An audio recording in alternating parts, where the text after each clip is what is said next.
This is the Retirement Solution Podcast with financial advisor John Hicks, founder of J. Hagan Capital. Glad to have you along with us on the Retirement Solution here with financial advisor John Hicks. RetirementSolutionRadio.com is where you can start the conversation about your retirement savings plan with John and his team at J. Hagan Capital. We also have links posted in the show notes, so you can click there or again find us at RetirementSolutionRadio.com. What's the limbo? Is that what we do when we hello? Can you go? Hello. That's the limbo. Is that the limbo? Hello? Oh, is that what we're going to do now? I don't know. It's about. I haven't stretched my back out today. Oh, it's okay. It's been a week since I've been in the sauna. So oh no! I don't know how limber. I don't know how limber I'm going to be this morning. Things that happen as you approach the age of 50. I'm not saying anything to you or against you. I'm right there with you. I'm camaraderie. Do you remember? And maybe you weren't this way, but I was. Whenever anyone, let's say 50 plus, would start to make a comment about parts of their body no longer working, or they're tired, or fatigued, or blank hurts, or those shoes are, and I'm just like, oh my gosh, for real. Thinking this is mind over matter. Yeah. You're just not handling this well. Come on. Why does everyone at your age group make these nonsensical statements? Right. Or make those noises when they stand up. What's going on there? Ooh. And here I am, a short throw from the age of 50. And I'm like, there's no joke. I know. It is no joke. You know, I don't have to have an orthopedic pillow. But I wake up a lot of days with like a base of the neck or base of the head, top of the neck, like a little bit of uncomfortableness. And I'm like, I got to do my neck exercises in the morning. The first 3 minutes, I'm like, John, you're not even 50 yet, dude. What is going on? See, those people they were pushing 60, finally griping about how they feel. Dude, you're going to be such a wuss. My face you're going to be hurts pathetic. Laughing. Oh my gosh. But you know, and the crazy thing is I get it, you know, history or age is undefeated. Undefeated. It wins every time. 100%. It even got Methuselah. In the end. Lazarus had a brief hiatus where he came back for a few minutes. Hey, you got him too.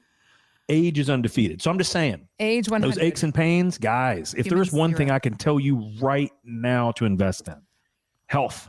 Invest in your health. Medical. I'm not talking about go getting the Jim LaLanne juicer or the Ron Popeil rotisserie chicken oven machine or any of the juicers or that crud. Don't do that. Just find a way. Get active. Be out there. Be inspiring for those like me who was just like, why do my ankles feel like they're not doing great? How come I feel like I have no cartilage in my knees? And maybe it was 22, 23 years of competitive sports, maybe, but it's just age, guys. So invest in some, I don't know. What do people take now? Is it still conjointing and all that stuff to put, there's collagen has a big thing. Build more stuff in your knees and hips all the supplements. I bought in, like I am a supplement queen. I take 25 different pills a day. Really? And that doesn't hurt your stomach? No. It doesn't. No? I think supplements are to women whatever it is to men for all the booze, but just bourbon, maybe. I don't know. I mean, I want to know the secrets of a lung. I want to know where's the elixir of youth. I just think that I need to be really great friends with a really great orthopedic surgeon is what I think. Hey, he's like, Doc, let's just replace the knees this year. Next year we'll do the ankles. We'll move up to the hips at that point in time. One more health tip. I'll give this health tip of the day, and then we do have to talk about the markets, okay? But I will say there is actually scientific if you're looking for the youth thing, there is scientific evidence that meditation apparently can reverse aging. And I know meditation is woo, and people don't want to talk about it. But that's for a bunch of fruitcakes and nuts. All right, well, call me fruity and nutty because I haven't started it yet, but don't think I'm above it. No. The reason I say that is because if they live in a house with children, like I do, the concept of meditation exactly is just that, a concept. It is non-practicable. Or if you're married. I think if you're married, it's also impossible to practice meditation. The only people that can practice meditation are those that can be isolation. Like if you're in a cell block B in the meditation, or they call it, it's not the meditation clinic. If you're in isolation, you're in ISO, that's how you get it. That's my guess. I don't know how else you could meditate. I realize I did this myself opening this conversation. I'm just saying. I would rather take those 25 pills a day. I'm bringing and try it to back. figure out how I'm going to be able to meditate. I'll get you my list of supplements. We'll talk about that. We'll talk about that off air. But we got to bring it back. This all began with me saying, how low can you go with limbo? And here we are, supplements and meditation 5 minutes later. Can we talk about the markets a little bit, Mr. Hicks? Because people they can go lower too. I mean, the thing of it is I don't know what kind of steroids the market's been on in this past year, right? But when you look at the fundamentals of how things are, you just have to question. It doesn't mean that things have to go down. But guys, hey, we've been going an interesting direction for a period of time. And just like those hips and ankles and knees, they may feel good for a week or a month or a year or so, but then what's going to happen? Yeah. What's going to happen? The next major downturn, that's what everybody keeps saying. I mean, the markets look great, but then the flip side of the conversation is only a few certain companies are what's keeping it up, as you have talked about before. Yeah. So thinking about how high we can go before the downturn finally hits is one of the biggest questions being discussed on Financial News Networks today. Recently, investment officer Sylvia Yablonsky was on CNBC and had this to say. I think we're due for a pullback. The markets are really melting up, but pullbacks are also opportunities to come into the market. You have $6 trillion sitting on the sidelines or sitting in those 5% money markets. The market's doing a lot better than that this year, 17% on SPX, over 20% on NASDAQ. So I think pullbacks are only a good thing if you have cash on the sidelines. And if you're in it for the long run, just don't look at your account for those couple of days, stay the course. I think a pullback is healthy at this stage. Note, if you're in it for the long run, that's where she was coming from, that perspective of it's a good thing and it's healthy. And we're talking about the folks that you work with who have entered into retirement. And yes, they've been in it for the long run and they need it to go longer, but also it's just a different perspective, John. Yeah. Well, one of the things that's always interesting, whether talking to someone on CNBC or Squawk Box, any of the market-based things, they are looking at the market as its own element and nothing else outside of that, right? Mm-hmm. They're going to talk about earnings. They're going to talk about profits and losses. They're going to talk about new management. They're going to talk about leadership things. They're going to talk about expansions. Mm-hmm. All of these things are good for growth. Now, let's put a pin in that for 1 second, and let's think about what retirement is. Retirement, most of us, we get to the point to where we've grown this big old pile of money. We have a stash. Maybe it's hundreds of thousands or millions. But at that point in time, do we still want some growth? Of course we do. But what do we need that big stash of money to do for us? Mm-hmm. It needs to provide us an income, and he actually needs to start giving back to us, right? And so in that regard, is it possible that the market over the next 10 years goes up and down and up and down and up and down? Maybe generally it's up over the next decade.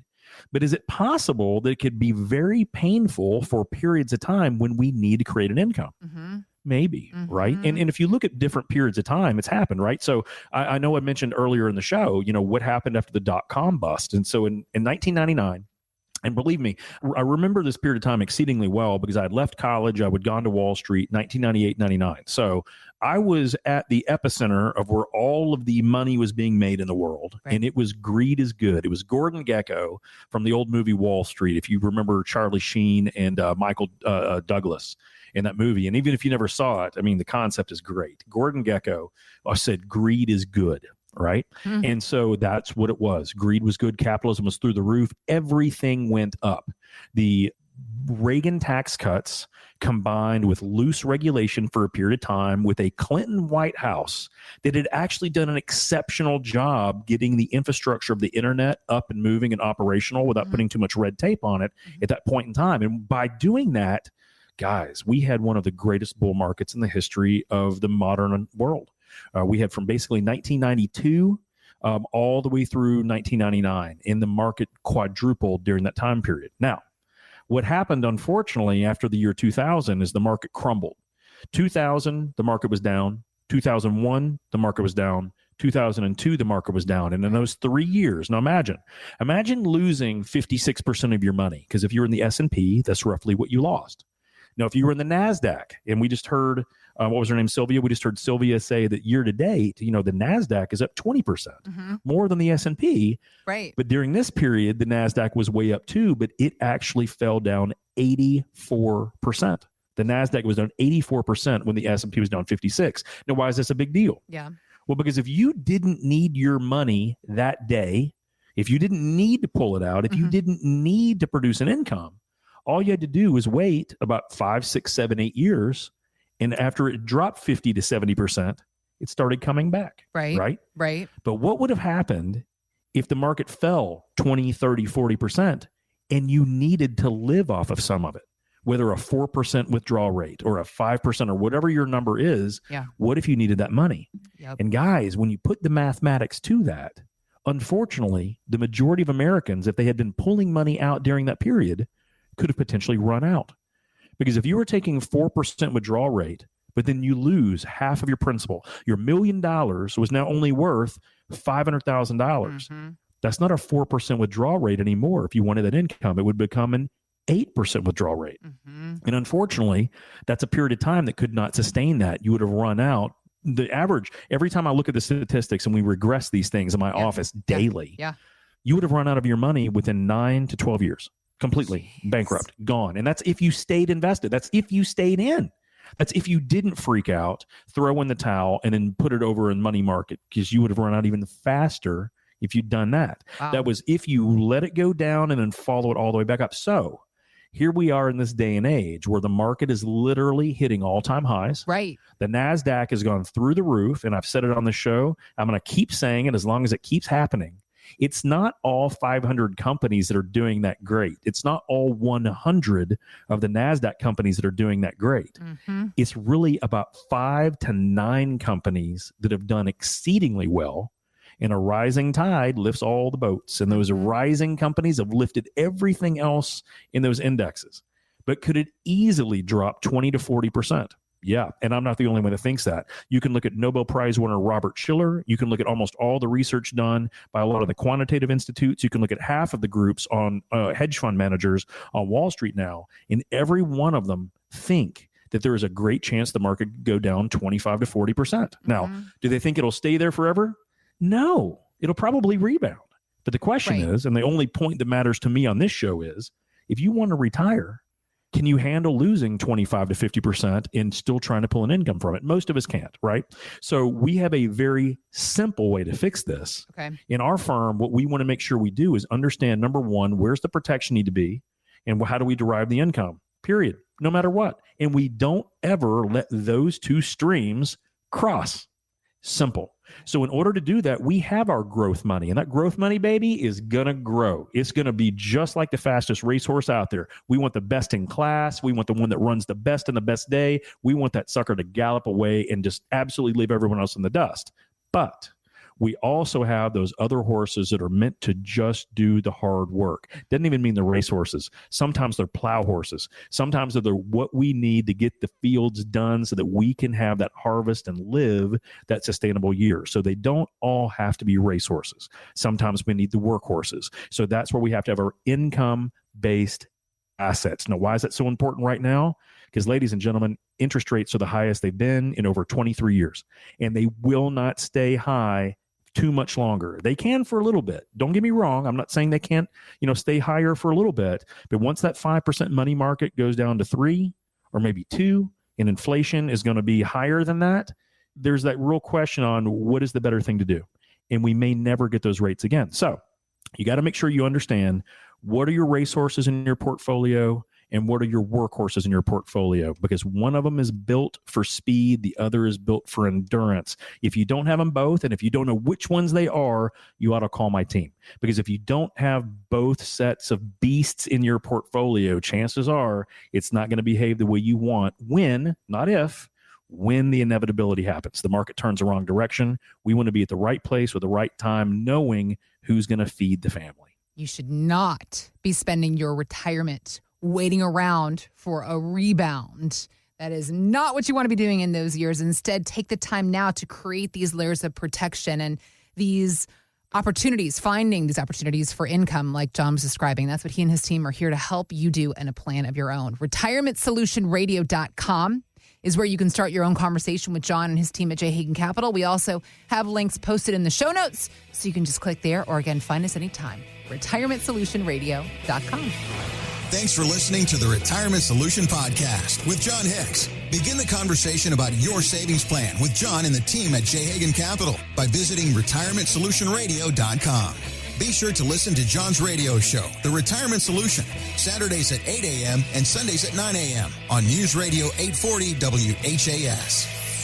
J. Hagan Capital Inc. is not licensed in all 50 states. To find out if J. Hagan Capital Inc. is licensed in your state, please call 502-690-5635. J. Hagan Capital Inc. is not affiliated with nor endorsed by the Social Security Administration or any other government agency. It does not provide legal or tax advice. Annuity guarantees rely solely on the financial strength and claims-paying ability of the issuing insurance company. By contacting us, you may be provided with information about insurance and annuity products offered through J. Hagan Capital. National license number 1882794.